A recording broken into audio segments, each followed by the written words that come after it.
Hi, everyone. I'm Kathy Marr. I'm the director of the Barnum Museum in downtown Bridgeport, Connecticut. And welcome if you're a return viewer. So happy to have you back for our instructive entertainment program. If you're new to this channel, welcome. I hope you'll take a moment and subscribe to the channel. We bring you content every single week, so there's always something new and fascinating to see. Before we begin, I just want to thank the sponsors of our instructive entertainment series. We want to thank the City of Bridgeport and Connecticut Humanities through their generous grants through the American Rescue Plan Act. Grants that were given, they are supporting these videos. So we're very grateful to them. And we're also very grateful to People's United Community Foundation, who also are very enthusiastic about the videos that we're producing for you. So we are grateful to them. And also, if you have a moment, the Barnum Museum is here. We're starting our construction momentarily. And we're always hoping to bring more people into our membership, more people that could be contributors to the Barnum Museum. So please, if you have just a $5, $10, hit the donation button, and we'd be so grateful to welcome you to the family of Barnum members as well. Now, before I begin, I just want to mention Ken Federer, who is one of my inspirations in the historic world here in Connecticut. And he is a wonderful and highly sought after professor at Central Connecticut State University. He's a professor of archaeology. And his primary research interests include archaeology and the native peoples of New England.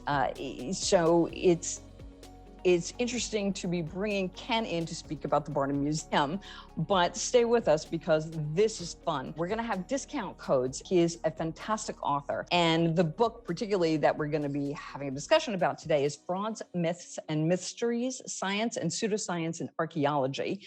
But also, he's done books, Archaeological Oddities, a field guide to 40 claims of lost civilization, ancient visitors, and other strange sites in North America. Now, Ken might actually look familiar to you because he has been a talking head on History Channel. Ken, what else? We've actually done them together in the past. Yes. There's been the National Geographic. National Geographic, right? Hell, I was once on a Weather Channel documentary, so I cover all the bases.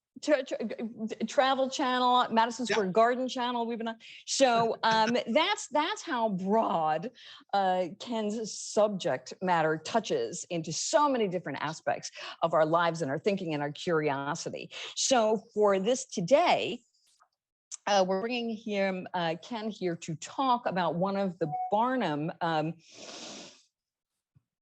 kind of known story, but a story filled with misconceptions. It's the Cardiff Giant.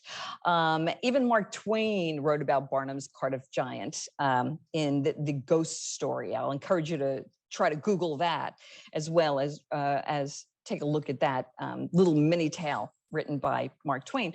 But I could go on and on about the Cardiff Giant because I often do. But today, getting the perception, getting the whole story from Ken Federer is going to be a real fun journey. And I'm going to turn the screen over to Ken, who's going to take us on this ride and really give you some wonderful information and insights about how the sucker born every minute story came to be. And no more spoilers. So Ken, take it away. Thank you very much, Kathy. Thank you guys for inviting me to participate in this. I'm just thrilled to be able to contribute however I can. This is my official title, How to Pull Off a Sort of Successful Archaeological Hoax, the Sordid but Silly Tale of the Cardiff Giant. And I want to start by saying, I've got kids, and everybody who has kids, I always encourage them, bring your kids to places, bring them to museums. People who tell you, oh, they're too young, don't believe them. Bring them to archaeological sites, bring them out there and expose them to the world.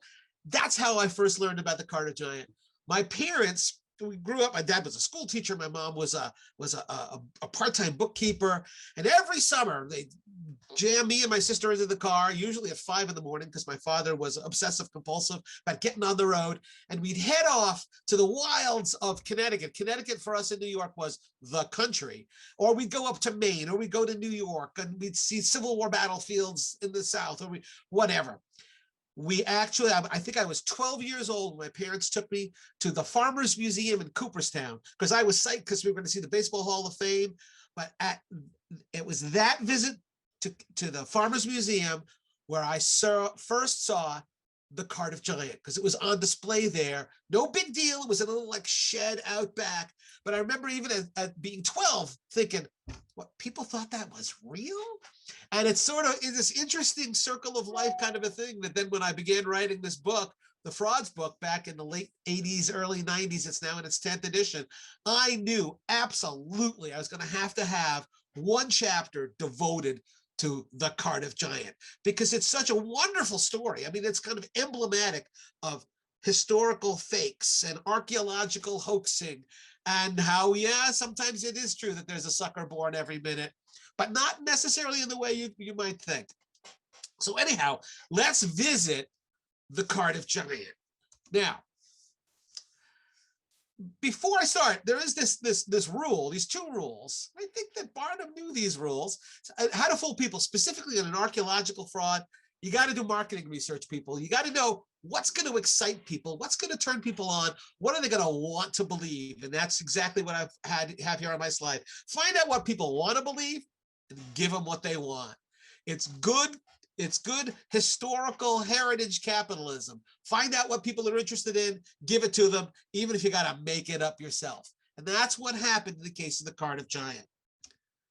Now, most people are aware of probably the most famous hoax in archaeology, and this is Piltdown Man. And this is beginning of this is after the Cardiff Giant. This is in the 1910s.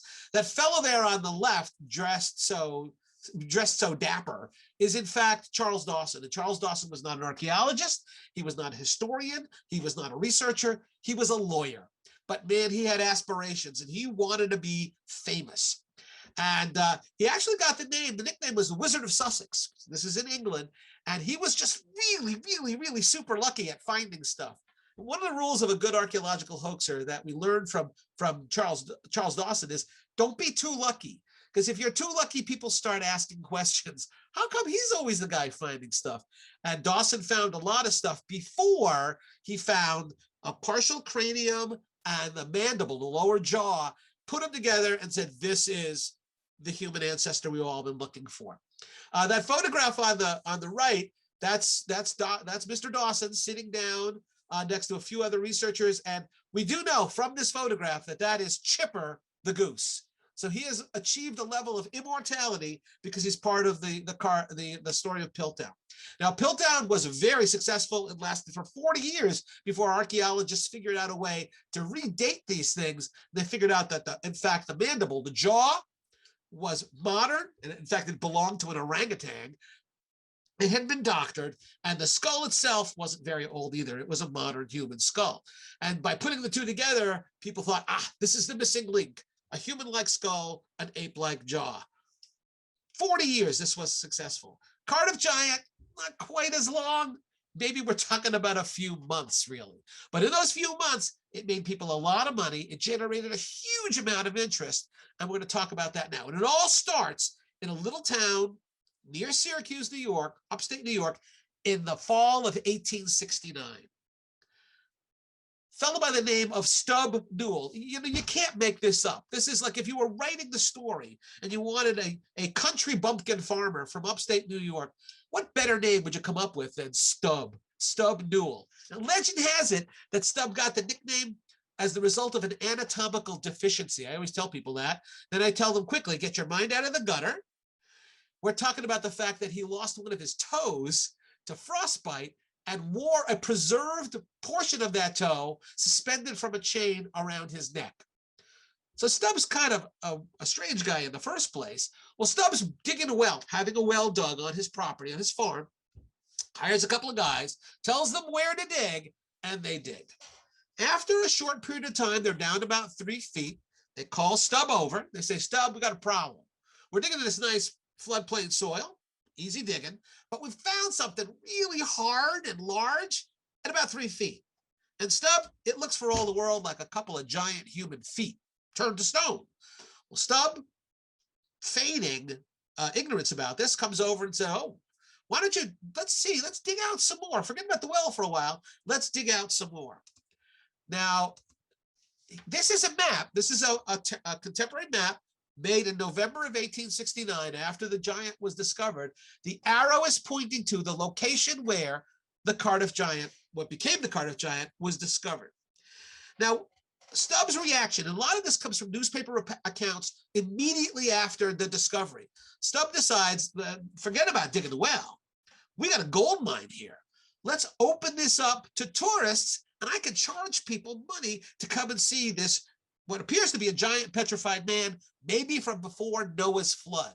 They talk about something that might prove a story in the Bible.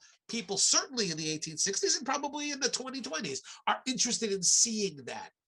So Stubb had them dig it all out. And this was on the weekend, that first Sunday after the Saturday was dug out, he invited all of his friends and neighbors to come and take a look at this amazing discovery. And that is an actual photograph. Stubb Newell is on the right. He's down in the pit. You can see the feet of people peering down into the pit. These are his neighbors. And there at the bottom of the pit, in all of his glory, in all of his naked glory, rests the Cardiff Giant, 12 feet tall. He weighs almost 3,000 pounds. And it appears to be the fossilized, maybe petrified remains of a giant human being. Now, petrified, we have petrified wood. We know that that happens. So the argument here was, well, if it could happen to a tree, maybe it could happen to a person. Well, everybody was fascinated by this. Within days, newspapers all over the Northeast especially were picking up stories of this spectacular discovery made on this farm in upstate New York. Now, exhibiting a remarkable degree of business acumen, business sense, Stubb, within a day or two, had a circus tent erected over the in situ. In situ is the term archaeologists use when an artifact is left in place. It's Latin for in place. So if we dig something up and we don't want to take it out of the ground yet, we want to photograph it, measure it, it's in situ. Well, the Cardiff Giant was left in situ, and just where it had been found. I've always wondered, and nobody's able to answer this question, where in the hell does a farmer in upstate New York get a circus tent? Did he just have it lying around? Did he have it on order from Sears and Roebuck? Nobody really knows, but he had it erected over the giant and began charging people money to come and see it. At first, it was 25 cents a pop, and it went up to 50 cents. This photograph blows me away. This is a close-up of that circus tent. And look at that. I just love looking at the gentlemen with their top hats. This was serious stuff. This was a serious object that was proving a part of the Bible. You get dressed up, no flip-flops and shorts for these guys. We're looking at top hats and long coats. And according to newspaper accounts, people would line up, sometimes in the hundreds. Remember, Cardiff is this tiny little town. Just to get there in the 1860s is going to be challenged. The railway station is miles away. There are no hotels. There are no facilities for tourists. So this had a major impact on the local economy. More about that in a little bit. But people would line up and they would be brought into the circus tent in groups of 25. So there weren't too many in the tent. And Stubb Newell hired a gentleman who he described as a carnival barker to be the Dawson, to be the person describing the Cardiff Giant. So people would come in, there were lamps illuminating the dark interior of the tent, and there was a sheet over the body of the Cardiff Giant. So there could be this big dramatic reveal. People would walk in, the circus barker, the carnival barker would remove the sheet dramatically. And according to newspaper accounts, this is a quote, grown men would gasp and women would faint at the sight of the Cardiff Giant. Wow. And here's what it looked like. This is obviously a print from 1869 showing the people all dressed very nicely, peering over the stanchions, isolating the giant. You'll also notice demurely that they have placed a fig leaf over the giant's genitals. Well, of course, it's 1869. You want to hide that, I guess. Now, I've shown this. I've been aware of this for decades, this image. And I showed it in my classes for decades as well. And it was only fairly recently that I had a young woman, student in my class in the front row, raised her hand. And I said, yes. And she said, the woman on the left of the slide who appears to have opera glasses or binoculars, what is she looking at? And when you draw that line out, it's pretty clear where she's aiming her binoculars. And I think we could just kind of leave it there. But that was certainly, I guess, part of the attraction here is that he's a gigantic naked man. The deal about this being him being advertised as a guy from before Noah's flood is there are more than a dozen references in the Old Testament, in Genesis, to the fact that there were giants in the earth in those days. And people have interpreted that variously. What was the writer of the Bible talking about? Like just giant bones? Were they talking about actual people? There are biblical stories of the Nephilim, right? These are angels who fell from heaven and ended up mating with human women, and that the result were these giants. Believe it or not, there are still people, if you go online, if you go on YouTube, you can find people talking about what they believe that these really existed. Not that the Cardiff Giant was real, but that this was a real thing, and that and people back then believed or interpreted the Cardiff Giant as proof of that, and that his body had sometime around the time of Noah's flood had become petrified or fossilized. So now Stub Newell, for a simple country farmer, is actually raking in a significant amount of money. And it's like Disney's got nothing on this guy, right? It's all very, very thought out. And every step of the way, he's going to make a profit.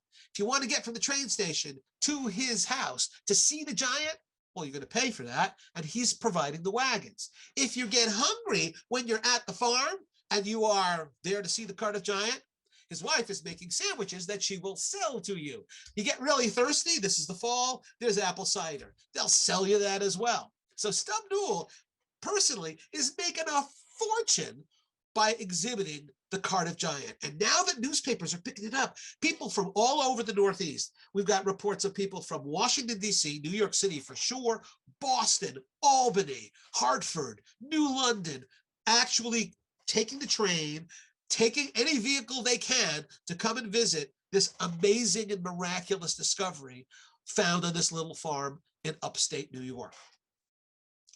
Now, here's our friend. Here's Phineas Taylor Barnum. Now, I don't know, but I think that maybe at some point Barnum thought, why didn't I think of this? Because this is a fantastic way of exciting people about something, but also making a dollar.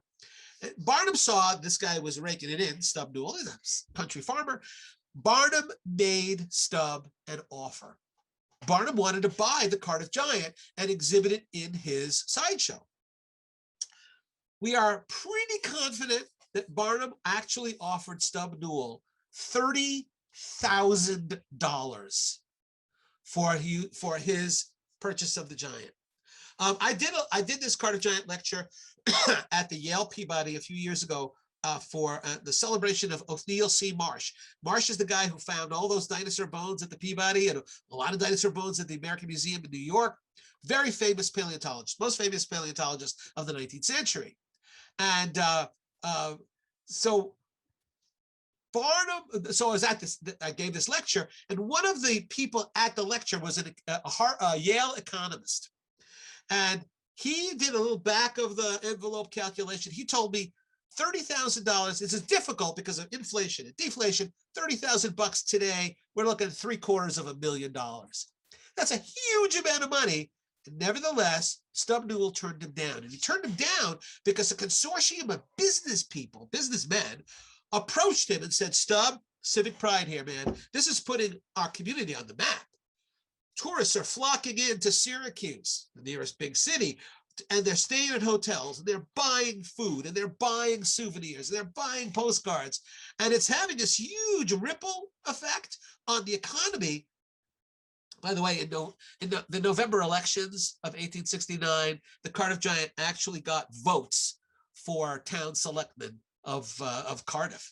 In any event, these local businessmen again, appealing to Stubbs' specific pride, said, look, we have to keep him here. We will give you the same $30,000, but you'll keep 1/4 interest in the Giant. So for every dollar the Giant brings in, we keep 75 cents. You still keep 1/4, and you get 30,000 bucks up front. Stubb Newell took that offer. Important to point out, these businessmen didn't think it was real. They even wrote into the contract, if at any point it's proven that this is a fake, we get our money back. Stubb Newell signed the contract. The businessmen decided, this is inconvenient for the Giant to be in this little town. We're going to bring him up. We're going to bring him to Syracuse and exhibit him there, where the market is infinitely larger and much easier for people to get to. So this is a photograph, enhanced photograph of the Giant being raised up with a block and tackle out of his find spot. And he is now going to be put on a wagon and brought to Syracuse. And he began making the rounds. They actually brought him around to various places. This is scientists. It's important to point out that while regular folks embrace this Cardiff Giant, it's fascinating, scientists, including O.C. Marsh, said, no. They looked at it when it came to Syracuse. O.C. Marsh went to Syracuse, visited it, and Andrew White was a Yalie who was the first president of Cornell. He contacted Marsh and said, what do you think about this? And that quote, the Cardiff Giant is of very recent origin and a most decided humbug. The Giant must have been very recently buried. That's O.C. Marsh with his expertise. And it didn't make any difference. The newspaper said, no, but it looks real. It's really interesting. And pronouncements like this were ignored. There was an artist who came and saw the Cardiff Giant and said, this is clearly sculpted. I can see the marks. A geologist who said, this is gypsum. It's a very soft rock. This cannot have been in the ground for more than a year, which was actually remarkably accurate because he had lain in the ground for only about a year. Well, here's a broadside from November giving the details of the Giant. And this is real smart. This is very Barnum-esque, I think. They offered a reward. If you can prove that this is fake, we'll give you a reward for 5,000 bucks. And since nobody had access to it, really, nobody could prove it. And so they could always claim the reward has never been taken up. Nobody's been able to prove it wrong. But here's the problem. Stubb Newell was kind of the useful idiot here. He wasn't the brains behind the Giant. In fact, it was a relative of his who actually thought this thing up. The relative, in fact, was an atheist who absolutely thought, people are suckers. And if anybody should have said there's a sucker born every minute, a sucker born every minute, it should have been this guy. So this guy goes out and visits his daughter and son-in-law in Iowa and encounters a minister.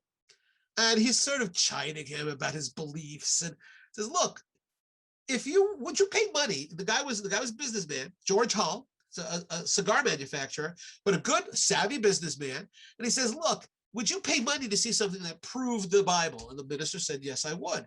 And that's what got George Hull to thinking.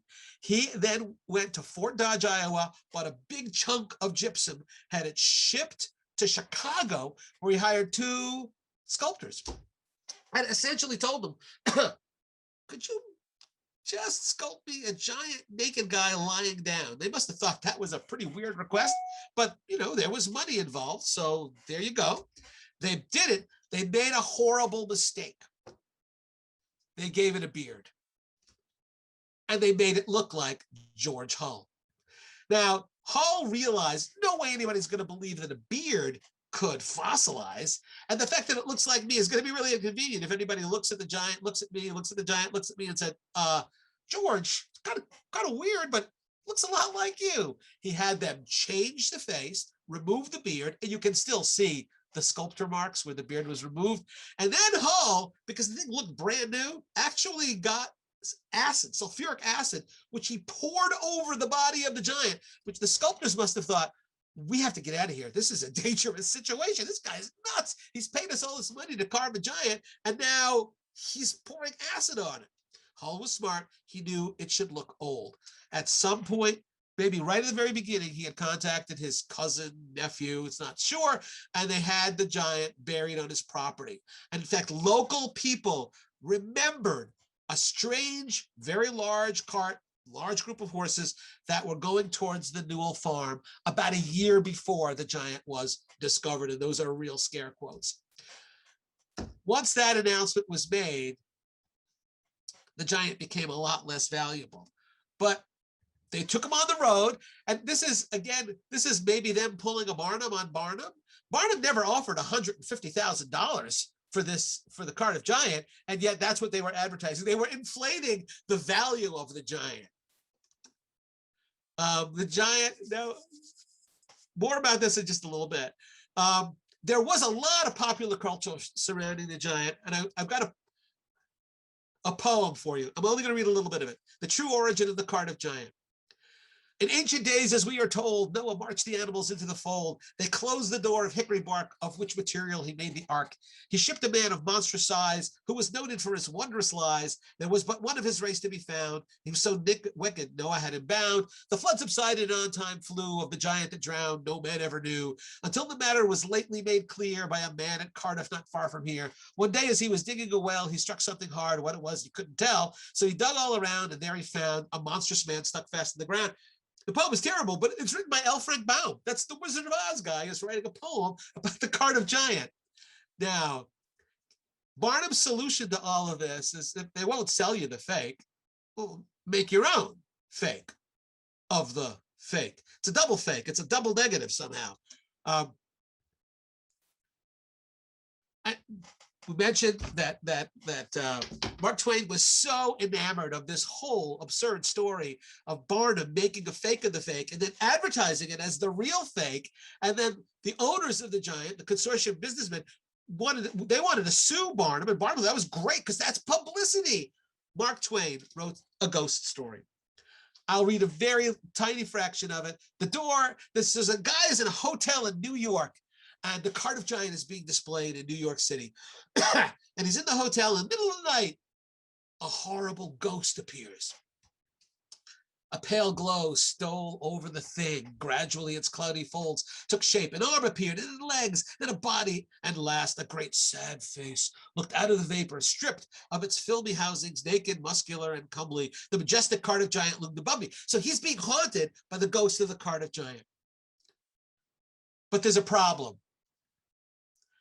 The guy tells the giant, this transcends everything that ever did occur. Why, you poor, blundering old fossil, you've had all your trouble for nothing. You've been haunting a plaster cast of yourself. The real Cardiff Giant is in Albany.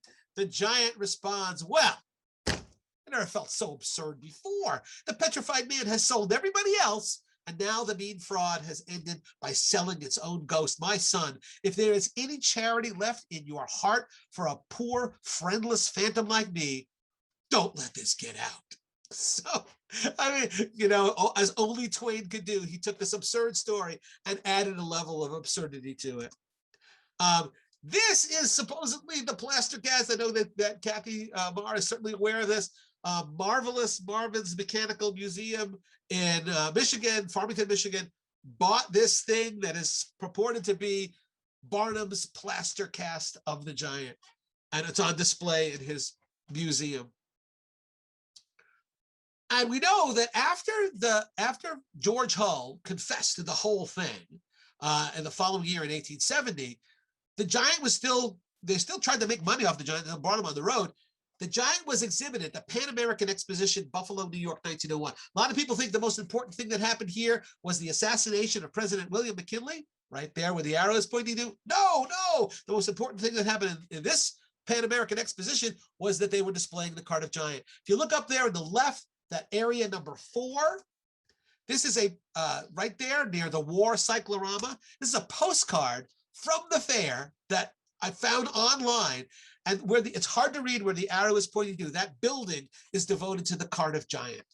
So he's on display right there. I did an interview on History Channel about the Cardiff Giant. The next day, an associate dean, Dean Fox at my university, calls me up and says, Ken, I grew up in Iowa. And when I was a little kid, when I was like in kindergarten, my best friend, his dad owned a newspaper. And I would play in his basement, and there was a statue of a giant naked guy in the basement. Oh my God, it was the Cardiff Giant. After the Giant really lost its value, a newspaper owner in Iowa wanted to bring the Giant home to where the stone started its existence, and he actually bought it from the consortium of businessmen, brought it to Iowa, where it was in his basement. This is a photograph of the Giant, 1939, from National Geographic magazine. So this dean at my college actually grew up not knowing that he had played in the basement where the Cardiff Giant was located. The nice thing about it was he bought like 10 copies of my frauds book to give to all of his relatives in Iowa. It's like, hey, look, remember that Giant? Well, it's a big deal now. When a new director of the New York State Museum was installed in the 1940s or so, he tracked down the Cardiff Giant, repurchased it, and brought it back, which is why I was able to see it in Cooperstown, because it was put in place at the Farmers Museum in Cooperstown. Yep, there's a road sign, a historical sign showing you this is right near where the barn was, where the Giant was laid to rest. This is a photograph from the 40s of them removing the Giant from its place this is them putting it back in the ground at the Farmers Museum. They all have their hands across their chest. There's flowers on the chest of the Cardiff Giant. Now, the last time I went was several years ago. And yep, in one of my books, there's a chapter devoted to it in my frauds book, and in the Archaeological Oddities book, there's one of the entries is about the Cardiff Giant. And they have a copy of that sign that was displayed when they were traveling the Giant around. This is now a place of honor in the museum at the Farmers Museum in New York. And so you too can see the Cardiff Giant. Read, behold, and wonder. And I will say, I don't know how this reflects on human intelligence, but when I was there, before it was placed in the museum, they had a big tent over it, and I was in there waiting for people to leave so I could take some photographs without people in the picture. And a couple with their 2 kids were leaving the exhibit, and the wife turned to the husband saying, "Was that real?" And the husband saying to the wife, "Well, it was in a museum. It must have been real." And I just wonder what they mean by real in that case, because I mean, the signage is great. It tells you what the deal was. Nevertheless, I think people may have left that exhibit thinking there actually was a giant petrified man in New York State. And these are some lovely photographs of the Giant. There's his beautiful face, his hands. And at this point, yeah, you kind of can see how eroded this is. And so the fact that this could have been a biblical giant is it's one absurdity upon another. And there's that classical smile. You can see the markings on his face. And yeah, these are the 2 books my 2 most recent books. As I said, Archaeological Oddities has an entry about the Cardiff Giant, and there's Ancient America, those are all real deal sites that you can go and see for yourself. So I think I probably droned on for long enough about the Cardiff Giant. Are there questions? Well, bravo. Oh, thank you very much. So it in fact was not P.T. Barnum who said there's a sucker born every minute. Right.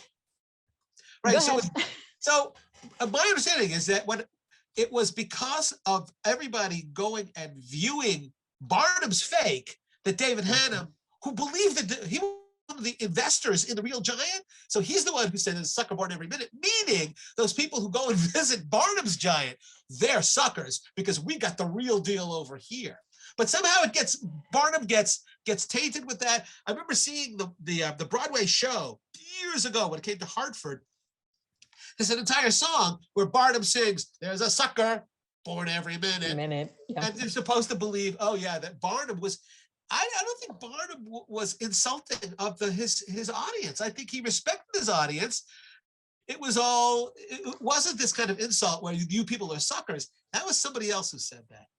That was, yeah, David Hannum. And it's true. I mean, I do agree with you. When you really kind of look at the mass of Barnum, whether it's his writing or writing about him, there was a respect. He had no interest in duping people to the point of not giving them value for what they paid. Whether you're coming to his American Museum paying you 25 cents, you had at any given time 500,000 exhibits to go and see and examine. Right? So you got something, whether you believed in the diorama of Niagara Falls or not, because you've never been there before, you got value for your dollar. And that was consistent throughout all of his enterprises. And certainly the Cardiff Giant. So it's really David Hannum that utters that classic line that always gets pushed on Barnum, like so many other mythologies. I love the story that at the museum in New York, he hired musicians outside of the museum doors, but giving free music, but they were really bad musicians. And he figured, well, people will be attracted to free music. They'll go, oh hell, this is horrible. Let's go in the museum. And then he would, and that's, I think that's kind of brilliant. That's and hilarious. There was always something really funny about it, whether you appreciate it or not. And so that really leads me to my first question. People liked being fooled, and it's no different today. I mean, if you look at all the reality shows, I mean, the Cardiff Giant was like a 19th century reality show. You can't, it's like not being able to take your eyes off of this, whether you believe it or not, you're just stuck listening to the story and following the story. So, so really, I mean, I'm wondering if the Cardiff Giant was today, how do you think something like this would play out? I mean, I suppose it sort of does with Ancient Aliens, and you've been on that too. Well, I was invited to go on the Ancient Aliens show, and we had a conversation, and I didn't. But then National Geographic has done a couple of Ancient Aliens episodes. Is it real? And the history of the secret history of UFOs. And I was on that along with Giorgio, the guy on Ancient Aliens. So we do have that connection. I mean, the thing that's really strange, let me just a little bit of context. When you write a book like my frauds book, and it keeps going into new editions, every new edition, they send it out to review to my colleagues who use that in a class. Now, it's really not a textbook. The frauds book is great fun. It's the way I just explained the Cardiff Giant, that's the way I try to write. But for years, every new edition, we would get feedback from my colleagues saying, Cardiff Giant story, it's great fun, but it's nobody believes in giants. And how wrong they were. Again, go online. I'm not going to direct you to any websites because I don't want to direct traffic to them. There are people out there who really and truly believe that the Smithsonian Institution has direct evidence of a race of giants in North America and that they have destroyed all the skeletons because, I don't know, they don't think you can handle the truth. So believe it or not, I think if the Cardiff Giant was found today, there would be a cohort of people who would want desperately to believe it was true and who would believe it's true. And if somebody like me says, yes, but it's the wrong kind of rock, human flesh can't petrify, and on and on and on, they would say, that's exactly what we'd expect you to say if you were hiding the truth. So you can't, if you don't dispute it, you must believe it. And if you dispute it, you're part of the conspiracy to hide the truth. So Kathy, I'm sorry, I don't even want to think about what would happen if somebody actually found a Cardiff Giant today, because it would be a mess. It would be, with social media. I mean, think about the tools to push the story forward. And going back to the original thing, it originally had nothing to do with Barnum. Oh, no. Barnum, nothing to do with him. It's not P.T. Barnum's Cardiff Giant. It's George Hull's Cardiff Giant, really. And he was a sketchy character. Apparently, Hull went out to Colorado and tried it again, having learned his lesson. Well, stone doesn't work, so we're going to get bone and concrete and human blood in there. It's called the Great Muldoon. And within weeks, the people who were part of it said, "Oh God, no, that's not real." So, but he tried. He tried. It's one of the rules of an archaeological fraud is, if at first you don't succeed, try again. Yeah. So so when you think about Barnum and the scope of his enterprises, because a lot of people don't really realize the circus that most people associate Barnum with was his retirement project. He was almost 61. Right.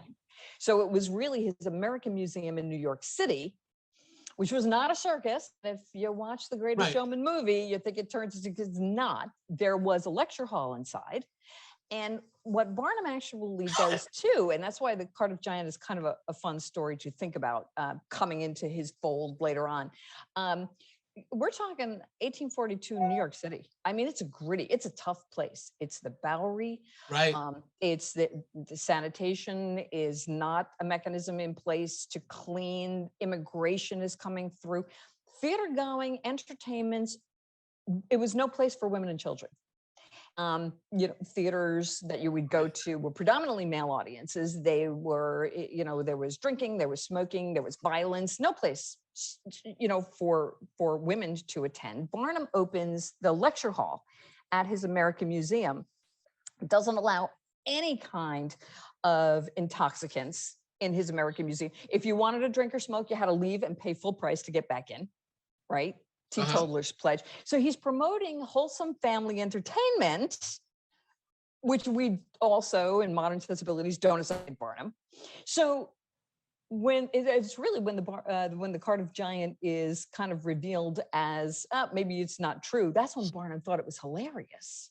Oh, sure, yes. And says, I got to get me some of this, to take it on the road to bring audiences of all backgrounds, cultures, orientations, whatever, to actually experience something like this. It wasn't just a museum or an exhibition for the elite, the educated, the wealthy. It was popular entertainment. Right. Oh, yes. Well, right. I mean, if it's in Syracuse, that's going to be there's a major investment on the part of anybody to get from wherever they are to Syracuse. And certainly, people from Chicago aren't going to be able to see it. People from Los Angeles are not going to be able to see it, or people from Atlanta are not going to be able to see it. But yeah, if Barnum had it and taken it on the road, the number of folks who would have been exposed to it would have been far larger. And the impression I have is that Barnum always was kind of a little bit ambiguous about whether something was real or not. I mean, there it is. Take a look at it. See for yourself. Make up your own mind. Yeah, there's something to that. Yes, absolutely. Yeah. Well, it's kind of a new principle. It's a democratic ideal. Freedom of choice, right? I guess so. Right. I so guess it's like, come see it. We have a centaur here at the Barnum Museum. Believe it or not. Oh yeah, no, I've seen it. It is very convincing. Absolutely. It is extremely convincing. And that's our story. Come and see it. And the Connecticut State Archaeologist at the time, Nick Bellatoni, came, took a look at it. Bioimaging department at Quinnipiac University. Same story, right? Yeah. O.C. Marsh going to see this thing. But, like reality TV show, it didn't really matter. It was a form of entertainment. You could make up your own mind. You could believe it. You don't have to believe it, but you got to experience something. Years ago, an anthropologist, her name is Dr. Elizabeth Bird, wrote a book about tabloids. This was a book I think is published in the 80s, maybe 90s. And she interviewed people who read, the Weekly World News and the National Enquirer and all those kind of out there the newspapers you see at the checkouts, and then talk about, I had Elvis's love child and and on and on and on. And she interviewed people. What was really interesting was that a lot of the folks who read tabloids fully admitted and agreed, of course those stories are fake. We just read it for entertainment. Yeah. It's almost as if the more extreme the claim, the funnier it is that anybody would believe it. And then a lot of folks who consume that are not true believers. They're folks who just think, that's kind of funny and interesting at the same time. I used to get that from students a lot. If I'd ask them in class, how many of you watch Ancient Aliens? Because I'm going to rail about how nonsensical that is. And a lot of kids would say, yeah, we watch it, but we know it's fake. In fact, the faker it is, the more we enjoy it because it's so ridiculous. So there's something to be said for maybe, and then those kids said, that's why we're taking your archaeology class, because now that we saw that crap, we want to see the real deal. So maybe there's a silver lining to that dark cloud. I think there was in a lot of cases with Barnum.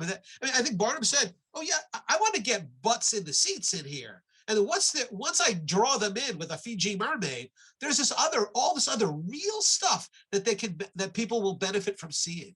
And I think he was explicit about that. So Absolutely. That's an approach. Absolutely. So before we wrap up, I figured I'd just ask you one last question. Oh, yeah. With all of the hoaxes you've seen through your studies, through your books, what's your particular favorite one? Oh man, that's like asking me, I have kids, which is your favorite kid? Now, all parents will say, well, I actually do have one, but you're not supposed to admit that, so I won't. In terms of, I'll be honest with you, and I'm not just saying that because I'm here today to talk about the Cardiff Giant. My favorite, in terms of both how entertaining it is, but also how instructive it is on how a hoax is carried out, why a hoax can be successful, how other people can kind of pile on to that and exploit that hoax. There's nothing beats the Cardiff Giant, and especially because in the end, its impact on science is nil. Scientists weren't worried about this. They knew it wasn't true. And so in a lot of ways, my favorite hoax it's the Cardiff Giant, which is why for years when my colleagues were saying, oh, you can remove that story from the book, they don't need to hear about that, I fought it and said, no, the book does not go out the door. A new edition is not going to be produced without the Cardiff Giant. And I'm glad I fought that battle, because it really is hilarious. It's hilarious, and we're still talking about it. And, exactly. And we're still talking about it. So you're doing the presentation at Yale, right? So that speaks on an extraordinary success. If we're still talking about it 150 years later, it was something right. There was something right, you know? It was something that engaged the public. And, you know, I think scientists have finally understood that if something puts people, and this is what Barnum knew, if you can get them in the seats using some interesting claims, then you can give them the real deal. Yeah. Then you can explain to them, well, here's really what we know and how we know it. Yeah. Well, and that hasn't changed. Museums, you need a hook. What's the hook? Then you get them in, and then you can wow them with everything else. So you always need the hook. So you're my hook for this new series that we're doing. I should have had the last slide. Should have been Twain to the egress. Is that true? That's what I should have had. Yeah. Well, apparently it was true. The sign was in there, but for those that don't know, it was because people would go to the American Museum early in the morning when it opened, and they weren't leaving. They were bringing picnic lunches in, and Barnes said, we got to move people out. And they took this rudimentary piece of board. They wrote this way to egress, and it was on an exit door, and it got people out. And people were like, oh man. They needed to know a little Latin. That's all they needed. This much Latin, and they wouldn't fall for it. Right. It was crowd control. Disney should use that. So, and listen, Kathy, thank you so much for inviting me to do this. This was a real labor of love pleasure. Absolutely love doing it. Hope people enjoy it. Absolutely, Ken. Thank you. Can't thank you enough, and we'll be doing a lot more. And so folks know too, Ken has been on the Barnum Museum's vision team as we, develop the new exhibition experiences. The Cardiff Giant's going to be here in the building. So with that, thank you, everybody. Please donate if you can. We appreciate it. To our sponsors again. And don't forget to go to the description, and there'll be links to discount codes for Ken's books. Please pick them up. They are a joy to read. Thank you. Thank you, everybody. Stay well.